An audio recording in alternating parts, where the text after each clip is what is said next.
ধানমন্ডি 32 নম্বর শেখ মুজিবুর যে বাড়িটি ভাঙা হয় এবং এখনও কিন্তু সেই ভাঙার কাজ চলছে এবং এর পাশে কিন্তু যে দুইতলা যে নির্মাণাধীন যে ভবনটি রয়েছিল এবং সেই ভবনটি নিয়ে কিন্তু অনেক চাঞ্চল্যকর সৃষ্টি হয় এবং সেই বাড়িটির নিচেই আয়নাঘর নামের একটি সন্ধান পাওয়া যায় এবং আপনারা দেখতে পাচ্ছেন যে অনেক দর্শনার্থী সেই জায়গাটিতে মানে দেখতে আসছে। আমরা এখন তাদের কাছে জিজ্ঞাসা করবো আসলে সেই জায়গাটি তারা দেখতে আসছে সেই জায়গাটা আসলে গাড়ি পার্কিং সততা রয়েছে। জি,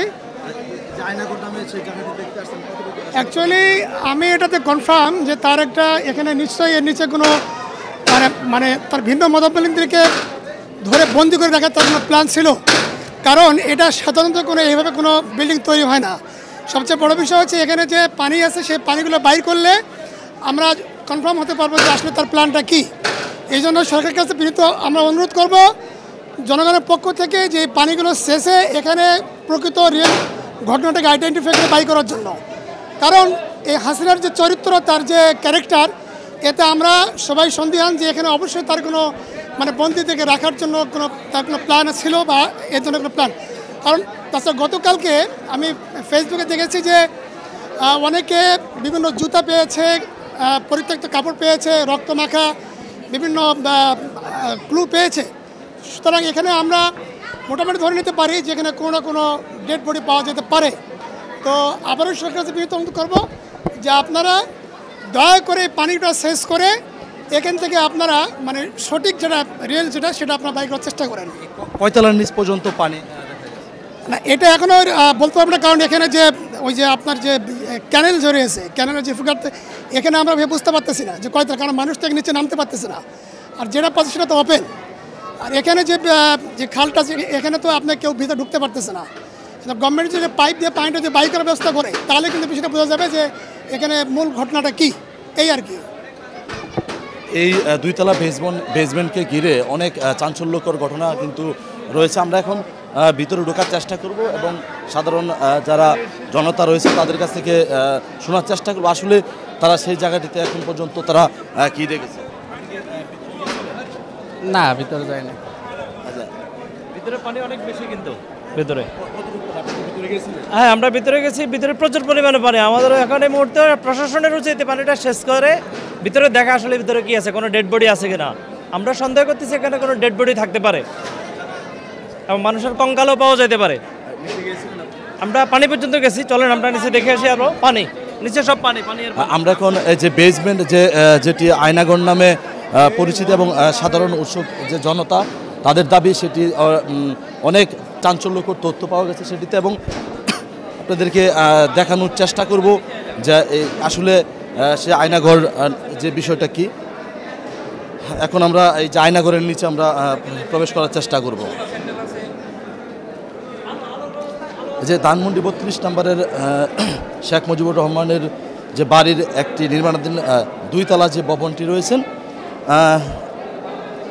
কনস্ট্রাকশনের কাজ শেষ হয়েছে, তবে ভবনটি আন্ডারগ্রাউন্ডে আরও কয়েকতলা রয়েছে বলে জানা যায় এবং বিল্ডিংয়ের নিচতলা নামার পর মূলত একটি পার্কিং এরিয়া বলে মনে হচ্ছে।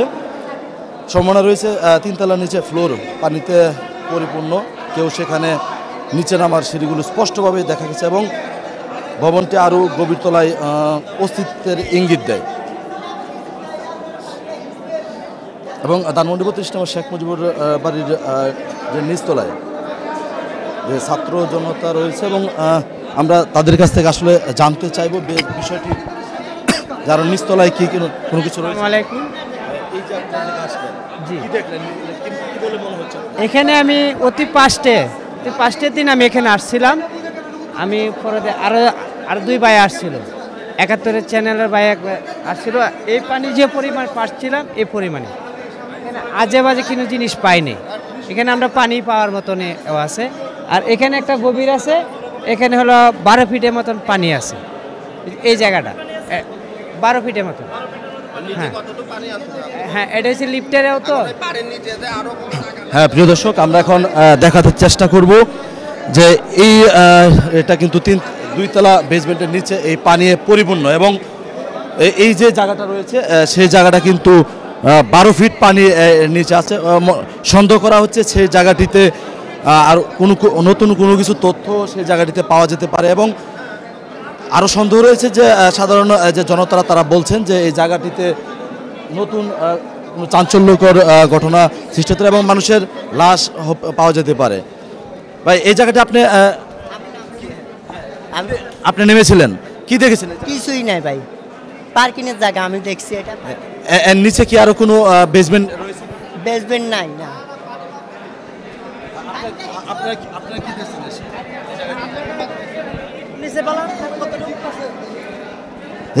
এখন দেখানো হচ্ছে একটি রশির মাধ্যমে ইট বেঁধে, যা আসলে এই জায়গাটিতে সবচেয়ে গভীর পানি এবং কতটুকু পানি রয়েছে এই জায়গাটিতে।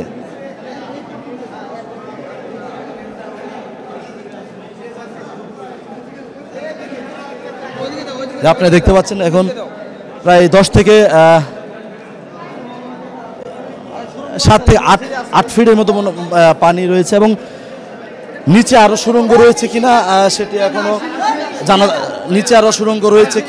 সেটি জানা যাচ্ছে না। এবং এই জায়গায় সাধারণ জনতা যারা রয়েছে তাদের একটাই দাবি যে এই জায়গাটুকু এই মেশিন দিয়ে সিঁচে এবং সেই জায়গাটির নিচে কি আছে এখন পর্যন্ত সেটি জানা যাচ্ছে না, যতক্ষণ পর্যন্ত এই জায়গা থেকে পানিগুলো না উঠানো হবে।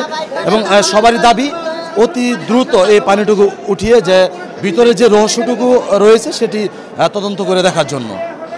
Shahriar Masum, Asian television, Dhaka.